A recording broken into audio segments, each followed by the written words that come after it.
Paris, no alvorecer do século XX, se preparava para sediar a Exposição Universal de 1900, uma época de grande euforia e inovação. E entre os projetos ambiciosos, um se destacava: o metrô. Imaginem só, criar um sistema de transporte subterrâneo para conectar os pontos estratégicos da capital francesa. As obras começaram em 1898, a menos de 2 anos do evento, uma verdadeira corrida contra o tempo. No dia 19 de julho de 1900, o primeiro trecho do metrô de Paris foi inaugurado, causando um rebuliço enorme, uma verdadeira sensação. A linha 1, que ia da Porte de Vincennes à Porte Maillot, foi um sucesso absoluto desde o primeiro dia. O metrô de Paris não era apenas uma obra de engenharia, era o símbolo de uma nova era, a era da modernidade. Construir um metrô em uma cidade como Paris não era moleza, não. O subsolo da capital francesa era como um queijo suíço, cheio de túneis, catacumbas e esgotos. A cada metro escavado, os engenheiros se deparavam com um problema novo. Era cada obstáculo que exigia uma solução criativa. As escavações precisavam ser feitas com muito cuidado para não comprometer as fundações dos prédios históricos, que são como joias espalhadas pela cidade. A superação desses desafios exigiu muita engenhosidade. Era como montar um quebra-cabeça gigante. O resultado? Um sistema de transporte moderno e eficiente que desafogou as ruas congestionadas, reduziu o tempo de deslocamento e conectou diferentes áreas da cidade de forma rápida e eficiente.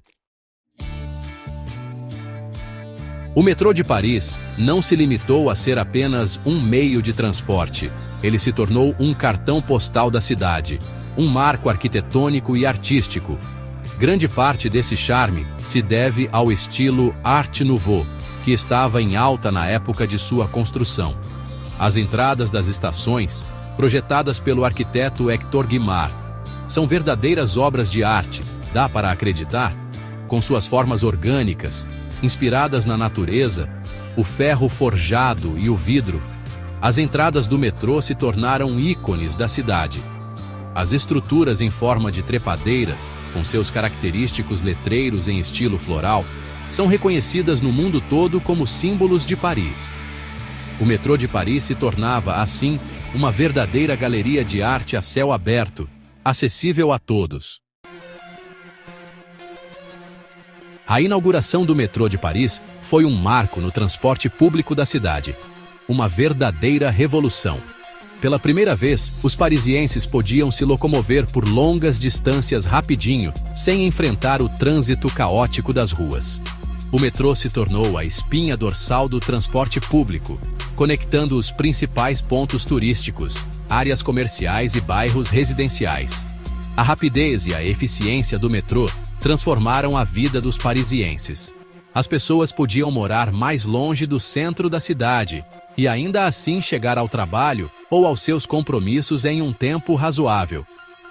Com o passar dos anos, o metrô de Paris foi crescendo junto com a cidade. Atualmente, o metrô de Paris conta com mais de 300 estações e se estende por quilômetros de túneis subterrâneos, transportando milhões de passageiros todos os dias.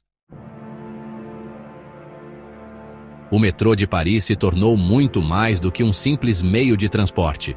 Ele se tornou a cara da cidade, reconhecido mundialmente por sua história, arquitetura e eficiência.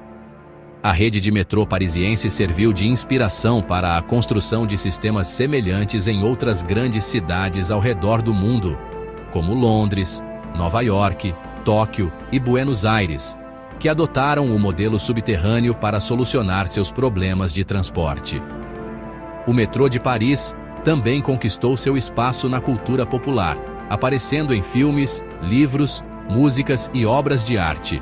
Ele representa a visão de futuro de seus criadores, que sonharam em criar um sistema de transporte eficiente, acessível e esteticamente agradável.